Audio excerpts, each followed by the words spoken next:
नमस्कार सभी को राधे राधे। आज हम 19 दिसंबर का करंट अफेयर पढ़ेंगे। ठीक है, जैसा कि कल हमने लाइव किया था 8 बजे रात में, जो आपके लिए लूसेंट विविध का जो स्पेशल चलाया जा रहा है, उसका कल फर्स्ट डे था। ठीक है, आप जो लोग जुड़े थे, आप बिल्कुल स्किप ना करें। अब हर रोज़ आप नियमित रूप से बना लें कि हमको जितने भी 20 या जो भी 25 जितने भी हमको क्वेश्चन याद हो रहे हैं, वो आधे घंटे में हम बैठ के एक साथ याद कर लें। वो बोलते हैं ना कि बूंद-बूंद से घड़ा भरता है, तो वही चीज़ है। आपको समझ में नहीं आएगा कि यार क्या टाइम वेस्ट हो रहा है और इतने से क्वेश्चन याद हो रहे हैं। पर क्या होगा ना, आप एक दिन देखेंगे आपको पूरी विविध याद हो जाएगी। रिवीजन ज़रूरी है, तो हम उस पे भी विशेष ध्यान साथ में दे ही रहे हैं और बाद में एक बार खुद मन से आप रिपीट कर लीजिए। ठीक है, जब भी आपको टाइम मिले तो आप अपनी आँख बंद करके नॉर्मल उसको रिवाइज़ कर लीजिए। ठीक है, और लोगों तक शेयर करें, जिससे और जो लोग नहीं जुड़े हैं वो उस वीडियो को देख लें और आज की वीडियो से जॉइन कर लें। चलिए करंट अफेयर की तरफ बढ़ते हैं। जिस तरह हवा एक दिशा में नहीं बहती, समय-समय में बदलती रहती है, उसी प्रकार आदमी की किस्मत भी समय-समय पर बदलती रहती है। इसलिए समय खराब है तो परेशान ना हो, बस समय का इंतज़ार करें क्योंकि समय ज़रूर बदलेगा। सही बात है, क्योंकि हवा एक दिशा में चलती नहीं रहती कि हवा एक दिशा में चल रही तो हवा एक दिशा में ही चलती रहेगी। वही चीज़ है कि अगर आपके साथ दुःख है तो स्वाभाविक सी बात है सुख भी आएगा। अगर आपकी किस्मत खराब चल रही है, किस्मत बोल लो या समय बोल लो, ठीक है? अगर आपका समय सही नहीं चल रहा है तो ऐसा कुछ नहीं है कि आपका समय सही नहीं आएगा। बस एक ही चीज़ है जो अडिग है, उसको अगर आप निरंतर चलते रहेंगे, करते रहेंगे तो आप एक दिन आपकी समय भी आपके अनुकूल होगा और सफलता भी आपके साथ होगा। उसका नाम है मेहनत। बस मेहनत को मत छोड़िए, एक ही चीज़ है अगर आप उसको नहीं छोड़ेंगे, वो चाहे समय कैसा भी हो, विपरीत हो, कैसा भी हो, बस आप मेहनत नहीं छोड़ते हैं। अगर मेहनत का साथ आपके साथ है, तो स्वाभाविक सी बात है, आपको किसी चीज़ का कोई फ़र्क नहीं पड़ेगा और एक सफलता ज़रूर मिलेगी, 100% मिलेगी। ठीक है? चलिए, ज्ञान तो कभी वैसे भी बुरा होता नहीं है, आप किसी भी क्षेत्र में ज्ञान लेंगे, ज्ञान तो कभी समय खराब करता है ही नहीं। चलिए, तो पहले क्वेश्चन की तरफ बढ़ते हैं। पहला जो क्वेश्चन है, भारत में अल्पसंख्यक अधिकार दिवस हर साल कब मनाया जाता है? ठीक है, इसके ऑप्शंस आपके सामने हैं। 15 दिसंबर, 17 दिसंबर, 18 दिसंबर, 20 दिसंबर। क्या पूछा जा रहा है? अल्पसंख्यक अधिकार दिवस क्या है? अल्पसंख्यक अधिकार दिवस हर साल कब मनाया जाता है? इसके ऑप्शंस मैंने आपको बता दिए हैं। इसका जो आंसर है वो क्या है? 18 दिसंबर। ठीक है, क्या है? 18 दिसंबर। इसका जो आंसर है 18 दिसंबर। चलिए, इसका आप समझ लीजिए कि अल्पसंख्यक जो अधिकार जो दिवस है, वो हम क्यों मनाते हैं? क्यों भैया? 18 दिसंबर ही है ना कन्फर्म? मुझे ऐसा क्यों लग रहा है इसमें थोड़ा-सा गड़ब ठीक है, चलो 18 अल्पसंख्यक जो अधिकार दिवस है, वो 18 दिसंबर को ही मनाया जाता है। अल्पसंख्यक क्या है कि जो जिनकी संख्या कम है, ठीक है? हमारे देश में जिनकी संख्या कम है, उनका अधिकार स्वाभाविक सी बात है, जो संगठन कम होगा, उसके अधिकार कहीं न कहीं छीन लिए जाते हैं क्योंकि उसको कमज़ोर समझा जाता है। जैसे हमारे देश में मुस्लिम हुए, पारसी हुए, सिख हुए, ठीक है? और बौद्ध जो हुए, उनकी अल्पसंख्यक है, मतलब उनकी संख्या बहुत कम है, तो उनके अधिकारों को संरक्षण देने के लिए, उनकी जागरूकता बढ़ाने के लिए या और दूसरों को उनकी महत्ता बताने के लिए कि भाई वो भी इस देश के नागरिक हैं, उनको भी अधिकार उतने ही मिलने चाहिए। तो ये क्या संयुक्त राष्ट्र जो संघ है, किसके किसके द्वारा? संयुक्त राष्ट्र संघ के द्वारा ये दिवस मनाया जाता है, मतलब उन्होंने घोषणा की थी कि ऐसा होगा। क्या संयुक्त राष्ट्र संघ के द्वारा ये दिवस मनाया जाता है। और ठीक है, ये सबसे पहले कब इन्होंने घोषणा की थी कि ये दिवस मनाया जाएगा? 1992 में, ठीक है? 1992 में ये दिवस पहली बार मनाया गया था। किसकी अनुशंसा पर? संयुक्त राष्ट्र संघ की अनुशंसा पर मनाया गया था 1992 में, ठीक है? कौन-सा दिवस? अल्पसंख्यक अधिकार दिवस, जो हम 18 दिसंबर को मनाते हैं। चलिए।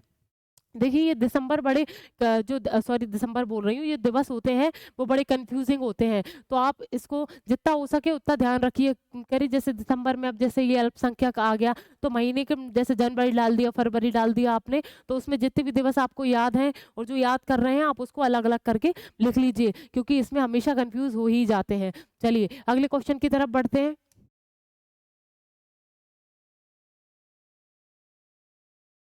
अगला क्वेश्चन है, अंतर्राष्ट्रीय प्रवासी दिवस प्रति वर्ष कब मनाया जाता है? इसके ऑप्शंस आपके सामने हैं। 18 दिसंबर, 19 दिसंबर, 21 दिसंबर, 22 दिसंबर। बताइए इसका क्या आंसर है?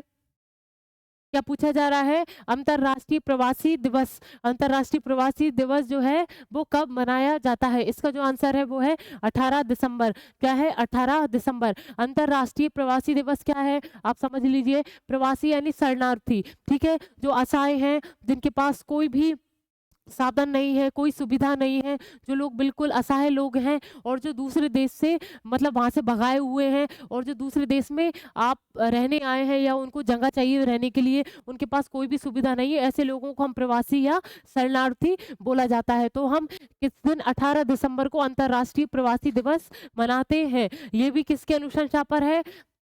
किसके अनुशंसा पर है? संयुक्त राष्ट्र की ही अनुशंसा पर है, ठीक है। और ये 1990, ठीक है, ये 1990 में ये मनाया गया था, 1990 में ये बनाया गया था, 1990 में ये स्टार्ट हुआ था। क्या हुआ था? अंतर्राष्ट्रीय प्रवासी दिवस। अंतर्राष्ट्रीय प्रवासी दिवस जिसको हम क्या बोल सकते हैं? अंतर्राष्ट्रीय शरणार्थी दिवस, ठीक है। 18 दिसंबर को हम मनाते हैं। 1990 में ये स्टार्ट हुआ था, किसके द्वारा? संयुक्त राष्ट्र संघ के द्वारा 1990 में ये स्टार्ट हुआ था, ठीक है। याद रखें, 18 दिसंबर को हमने ये 2 दिवस पढ़ लिए हैं, अल्पसंख्यक और प्रवासी। चलिए,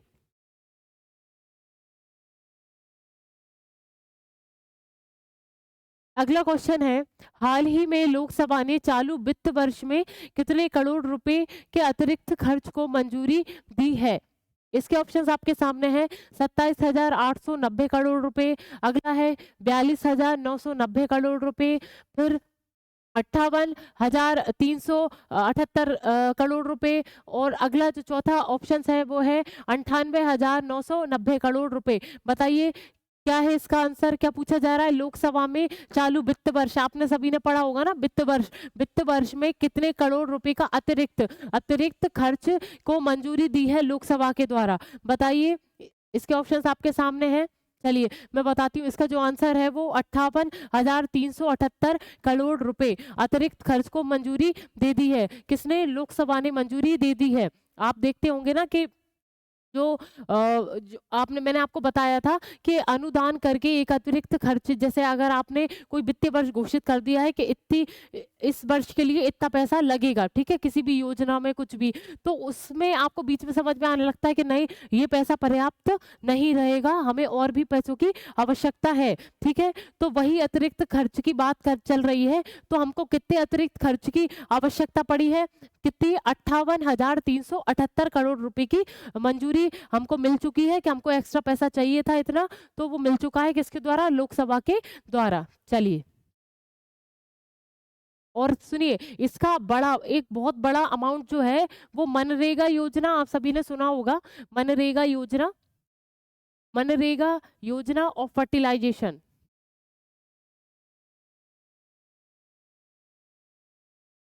फर्टिलाइजेशन, ठीक है, इन दोनों में आधा पैसा खर्च होगा। इसकी जो आधा अमाउंट है या बड़ा हिस्सा जो है वो मनरेगा और फर्टिलाइज जो उर्वरक है ना, हम जो उर्वरक का उपयोग करते हैं उसमें खर्च होगा। इसको ऑप्शन में लिख लीजिए, उर्वरक के क्षेत्र में, ठीक है, जो खाद माट डालते हैं ना उसके क्षेत्र में आधा पैसा खर्च होगा। मनरेगा आप सभी जानते हैं कि एक ये रोजगार गारंटी योजना है। क्या है? रोजगार गारंटी योजना, ठीक है।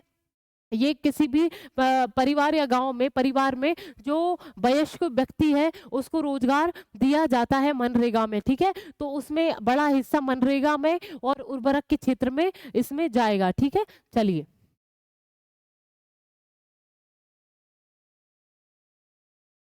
चौथा क्वेश्चन है, हाल ही में किस देश ने पृथ्वी पर सबसे गहरी प्रयोगशाला शुरू की है? इसके ऑप्शंस आपके सामने हैं। पहला है चीन, दूसरा है रूस, तीसरा है फ्रांस, चौथा है अमेरिका। बताइए इसका आंसर क्या है? क्या बोला जा रहा है? देश ने पृथ्वी पर सबसे गहरी प्रयोगशाला शुरू की है, ठीक है। किस देश ने की है वो आप बताइए। चलिए, इसका जो आंसर है वो है चीन, ठीक है। चीन एक ऐसा देश है जिसने सबसे गहरी प्रयोगशाला स्थापित की है। उस प्रयोगशाला का जो नाम है वो लिख लीजिए, जो चीन के राष्ट्रपति जी हैं उनके ही नाम पर है, Jinping underground lab, underground lab, ठीक है। उसका नाम क्या है? जिनपिंग। ये चीन के राष्ट्रपति का नाम है, उसी उन्हीं के नाम पर है, जिनपिंग अंडरग्राउंड लैब। चीन में ये स्थापित है। और आप इसका भी ये समझ ली कितना, 120 ओलंपिक जो पूल होते हैं, लिख ली, 1 मिनट लिख लीजिए, मैं समझाती हूँ अभी। ओलंपिक पूल, ठीक है। ओलंपिक पूल यानी जो ओलंपिक के जो गेम होते हैं, उसमें आपने आपने देखा होगा टीवियों में कि वो इतना बड़ा ग्राउंड होता है, उसमें जो स्विमिंग पूल होते हैं पानी के, उसमें वो प्रतियोगिताएं होती हैं, तो वो कितना गहरा होता है? एक जो स्विमिंग पूल होता है वो होता है 50 मीटर लंबा, 50 मीटर लंबा और 25 मीटर चौड़ा होता है। एक ओलंपिक स्विमिंग पूल की बात चल रही है, ठीक है, चौड़ा। और जो हमने जो चीन में जो ये जो बनाई है अंडरग्राउंड जो लैब बनाई है, उसकी जो गहराई है वो कितनी, 120 ओलंपिक पूल के बराबर है। मतलब एक तो एक की आप समझ गए हैं ना कि 50 मीटर तो लंबा और 25 मीटर जो चौड़ा है वो एक ओलंपिक स्विमिंग पूल होता है। और हमने क्या चीन में कितनी गहरी बनाई है? 120 ओलंपिक पूल के बराबर बनाई है। तो आप इसका अंदाजा लगा सकते हैं कि ये कितनी गहरी है, ठीक है। तो दुनिया की सबसे गहरी जो लैब बनाई गई है वो चीन में बनाई गई है, और इसमें जो वैज्ञानिक शोध है, अनुसंधान है, वो स्टार्ट हो गया है, ठीक है। चलिए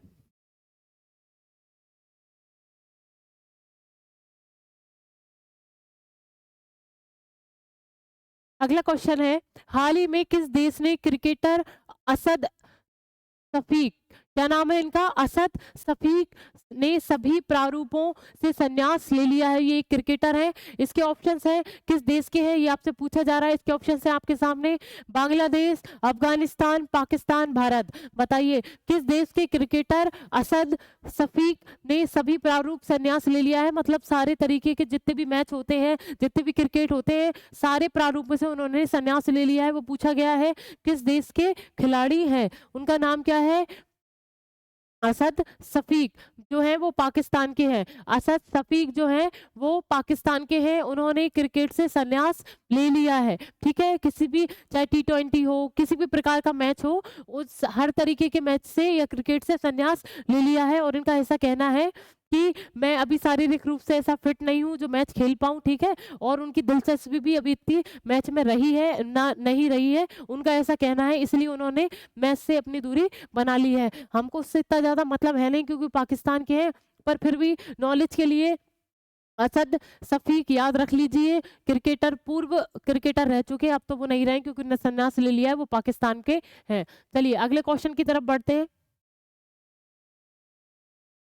छठवां क्वेश्चन है, हाल ही में रेज पावर इंफ्रा किस राज्य में 500 मेगावाट का सोलर पार्क बनाएगी? इसके ऑप्शन आपके सामने है, केरल, उत्तराखंड, मध्य प्रदेश, उत्तर प्रदेश। बताइए क्या पूछा जा रहा है? रेंज पावर इंफ्रा, ठीक है, के द्वारा किस राज्य में, आपसे राज्य पूछा जा रहा है, किस राज्य में 500 मेगावाट का सोलर पार्क बनाएगी, जिससे हम सूर्य से ऊर्जा प्राप्त करते हैं, वो पार्क बनाएगी 500 मेगावाट का। तो आपसे पूछा जा रहा है कौन से राज्य में ये स्थापित होगा, बताइए। चलिए इसका जो आंसर है वो है उत्तराखंड। इसका क्या आंसर है? उत्तराखंड। रेंज पावर इंफ्रा के द्वारा, ठीक है, ये इसके द्वारा हमने उत्तराखंड में 500 मेगावाट का सोलर पार्क खोलना स्थापित, मतलब घोषणा कर दी है। आप समझिए ये 500 मेगावाट का सोलर प्लांट जो खुलेगा, इससे हमें कितनी सौर ऊर्जा प्राप्त होगी। और इनका जो उत्तराखंड की जो सरकार है, उनका उद्देश्य है कि 2027 तक 4000 मेगावाट इसको करना है। कितनी? 4000 मेगावाट का इसको बनाना है। 2027 में सौर ऊर्जा का जो हम उत्पादित करेंगे, वो हम कोशिश कर रहे हैं, ऐसा लक्ष्य बनाया है कि 4000 मेगावाट हम 2027 तक सौर ऊर्जा उत्पादित कर सकें, जिससे हमें प्राकृतिक ऊर्जा मिलेगी और अन्य ऊर्जाओं की बचत होगी और इससे प्रदूषण भी कम होगा। कहाँ पर? उत्तराखंड में। और किसके द्वारा किया जा रहा है? लिख लीजिए, रेंज पावर इंफ्रा के द्वारा ये स्थापित पार्क किया जाएगा। रेंज पावर इंफ्रा के द्वारा उत्तराखंड में। चलिए 2027 की इनका लक्ष्य है।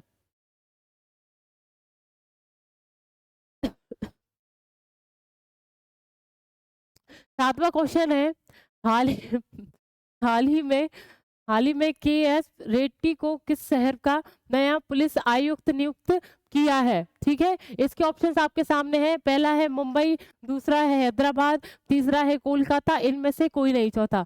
बताइए इसका आंसर क्या है? क्या पूछा जा रहा है? के.एस. रेड्डी जो व्यक्ति है उनको नया पुलिस आयुक्त नियुक्त किया है। ठीक है, वो कहाँ पर किया है वो आपके सामने ऑप्शन है, बताइए। मुंबई, हैदराबाद, कोलकाता, इनमें से कोई नहीं। कहाँ पे किया है? हैदराबाद। ठीक है, हैदराबाद में के.एस. रेड्डी को पुलिस किस पोस्ट पे है? पुलिस आयुक्त पर नियुक्त किया है। इनको इसलिए नियुक्त किया है, इनसे एक आशा रखी गई है कि ये ईमानदारी और पारदर्शिता दिखाएं और उस हैदराबाद की जो व्यवस्था है उसको सही कर पाएं, इसीलिए उनको इस उम्मीद से के.एस. रेड्डी को रखा गया है। अब जो इनके मुख्यमंत्री हैं, ये किसकी राजधानी है? तेलंगाना की राजधानी है। कहाँ की? तेलंगाना की ये राजधानी है हैदराबाद। तो इनके जो मुख्यमंत्री हैं उनके द्वारा ये घोषित किया गया था कि एस रेड्डी को हैदराबाद का पुलिस आयुक्त नियुक्त किया जाए। तो हैदराबाद की राजधानी क्या है? सॉरी, तेलंगाना की राजधानी क्या है? हैदराबाद। और तेलंगाना के मुख्यमंत्री का नाम क्या है? रेवंत, लिख लीजिए, रेवंत रेड्डी। ठीक है, रेवंत रेड्डी। मुख्यमंत्री का नाम क्या है तेलंगाना के? रेवंत रेड्डी। इनके ही द्वारा ये घोषित किया गया था कि एस रेड्डी को हैदराबाद का पुलिस आयुक्त नियुक्त किया जाए। चलिए अगले क्वेश्चन की तरफ बढ़ते हैं।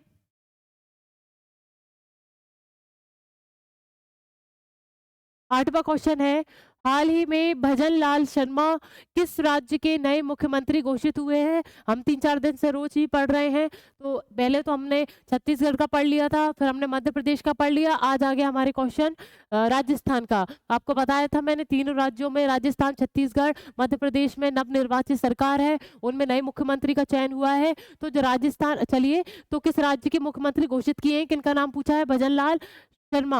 अब बताइए, मिजोरम, छत्तीसगढ़, मध्य प्रदेश, राजस्थान, सभी को पता है, रोज पढ़ रहे हैं। इसका जो आंसर है वो है राजस्थान। भजन लाल शर्मा जी जो है वो मुख्यमंत्री हैं, वो कहाँ के हैं? राजस्थान के मुख्यमंत्री हैं। आप सभी को पता है, छत्तीसगढ़ के विष्णुदेव राहा और मध्य प्रदेश के मोहन यादव, राजस्थान के भजन लाल शर्मा। चलिए, और राजस्थान के जो डिप्टी मुख्यमंत्री हैं, ठीक है, मैंने आपको बताया ना, डिप्टी जो मुख्यमंत्री हैं उनको, उनका भी इसमें पोस्ट दी गई है। तो 2 डिप्टी मुख्यमंत्री हैं, उनका एक का नाम है दिया कुमारी। क्या नाम है? दिया कुमारी।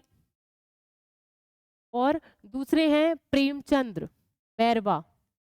प्रेमचंद्र बैरवा। ठीक है, ये डिप्टी मुख्यमंत्री हैं, यानी उप मुख्यमंत्री हैं। ठीक है, डिप्टी सीएम, सॉरी इंग्लिश, अपनी जो भारत के जो लोग हैं ना उनकी हिंदी बहुत प्यारी होती है, वो इंग्लिश मिला के बोलते हैं। जैसे अभी मैंने बोला डिप्टी मुख्यमंत्री, वो गलत है। ठीक है, डिप्टी सीएम जो है दिया कुमारी और प्रेमचंद्र बैरवा।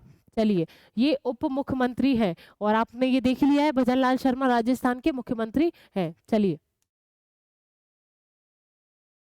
अगला क्वेश्चन है, हाल ही में नवंबर महीने में कितने राज्यों में महंगाई दर राष्ट्रीय औसत की तुलना में अधिक रही है? इसके ऑप्शंस आपके सामने हैं। पहला है 7, दूसरा है 9, तीसरा है 11, चौथा है 15। बताइए क्या पूछा जा रहा है? नवंबर महीने में राष्ट्रीय जो औसत है उससे की तुलना में बहुत अधिक महंगाई रही है, कितने राज्यों में रही है वो आप बताएंगे।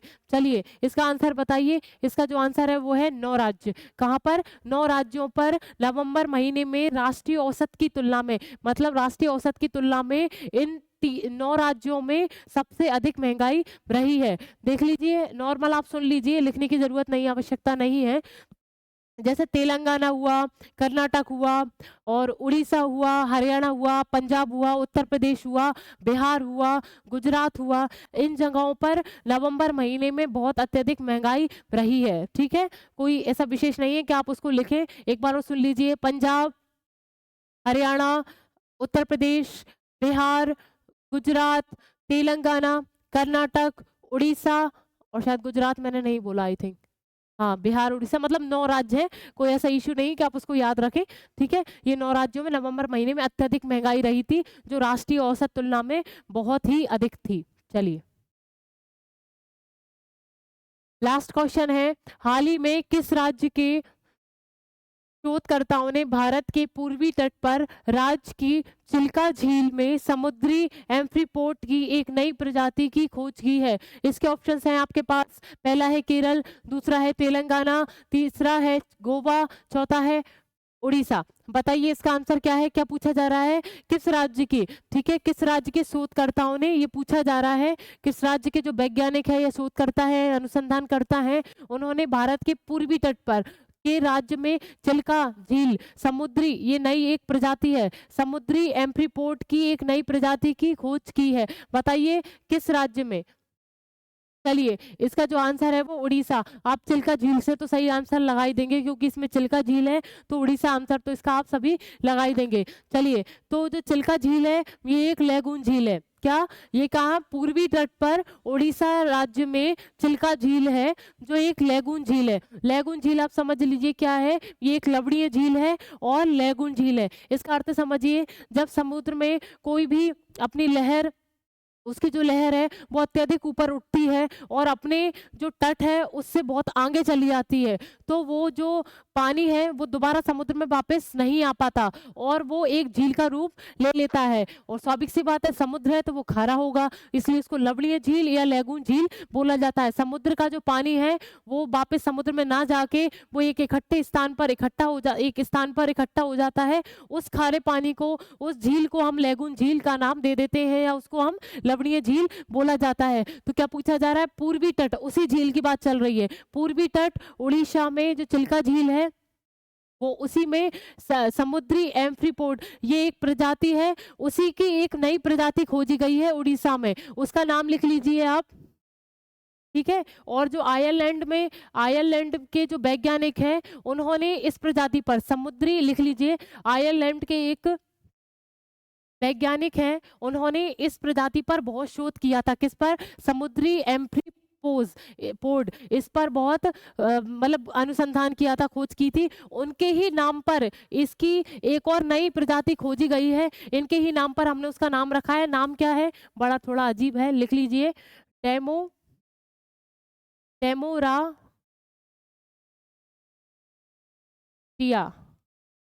टेमोरास्टिया टेमोरास्टिया, ठीक है, डेमोरास्टिया। बस इतना ही देख ली, एक मिनट आप देख लीजिए, ठीक है, ये इसका नाम है। डेमो, सॉरी ये मैंने गलत बोल दिया था, डेमोरा चेटिया, चेटिया एलानेंसी, ठीक है, एलानेंसिस ये उसका नाम है, ठीक है, ये उसका नाम है। ये हमने वैज्ञानिक के ऊपर रखा है। वो कहाँ के हैं वैज्ञानिक? आयरलैंड के। और इस प्रजाति पर उन्होंने बहुत खोज की है, समुद्री एम्फीपोड की, ठीक है। चिल्का झील से यहाँ इंपॉर्टेंट चीज ये है कि चिल्का झील में जो है वो लवणीय जो लैगून झील है, ये एशिया की सबसे बड़ी लैगून झील है। चिल्का झील जो है एशिया की सबसे बड़ी लैगून झील है। और विश्व स्तर पर अगर बात करें तो विश्व स्तर पर जो चिल्का झील है वो दूसरी सबसे बड़ी लैगून झील है।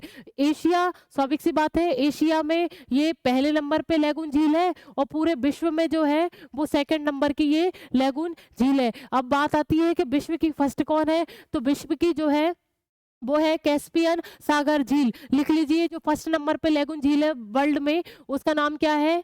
कैस्पियन सागर झील, कैस्पियन सागर झील, सागर झील। ये मध्य एशिया के विशाल मैदानों में है। ये झील कहाँ पर स्थापित है? मध्य एशिया के विशाल मैदानों में ये झील स्थापित है, कैस्पियन झील, ठीक है। एशिया में पता चल गया और विश्व में भी आपको पता चल गया। बस इतना सा याद रखें, इसमें समुद्री एम्फीपोड जो एक प्रजाति, उसकी एक नई प्रजाति हमने खोजी है कहाँ पर? चिल्का झील, उड़ीसा में। चलिए, बस ये लास्ट था। अब जो क्विज का जो आंसर है वो देख लीजिए। हमने क्या बोला था कि जो पीएम जनमन जो योजना है उसमें हमने कितने रुपए की जो इसमें खर्च किए हैं या उसका व्यय होगा, तो उसका हम पूरा पढ़ते हैं। प्रधानमंत्री श्री नरेंद्र मोदी जी की अध्यक्षता में केंद्रीय मंत्रिमंडल ने 24,104 करोड़ रुपए के केंद्रीय हिसाब, 104 करोड़ रुपए, ठीक है, 104 करोड़ रुपए के लिए के कुल परिव्यय के लिए 7 प्रधानमंत्री जन जाति आदिवासी न्याय सीधी बात है, इसको पढ़ने की कोई आवश्यकता नहीं है। ठीक है, आपकी कौन सी योजना थी? एक योजना का नाम सुनिए, जनजाति आदिवासी न्याय महा अभियान था। और उस योजना का नाम क्या था? मतलब ये आदिवासी जनजाति के लिए ये योजना थी। उस अभियान का नाम क्या था? ये योजना का नाम क्या था? पीएम जनमन। ठीक है, पीएम जनमन। उसके लिए कितनी राशि आवंटित की गई थी? 24,104 करोड़ रुपए। क्या? 24,104 करोड़ रुपए। और इसमें केंद्र की हिस्सेदारी कितनी थी? 15,336 करोड़ रुपए। और इसमें राज्य की हिस्सेदारी कितनी थी? 8,768 करोड़ रुपए। इस राशि में दोनों राज्य और केंद्र के हिस्से मैंने यहाँ पे किए हैं। चलिए आज का क्विज और देख लेते हैं। ये क्वेश्चन पढ़ा है, रिपीट है। ठीक है, इसका आंसर आप सभी, इसका रिवीजन है, आप सभी इसका आंसर दें। समलैंगिक विवाह को आधिकारिक तौर पर मान्यता देने वाला पहला दक्षिण एशियाई देश कौन सा है? इसका आंसर आप सभी बताएंगे। ये क्वेश्चन हमने पढ़ लिया है। ठीक है, सभी ध्यान से आज 8 बजे आप सभी लाइव जुड़े। ठीक है, रात में फिर एक साथ विविध याद करते हैं। उसी के साथ राधे राधे।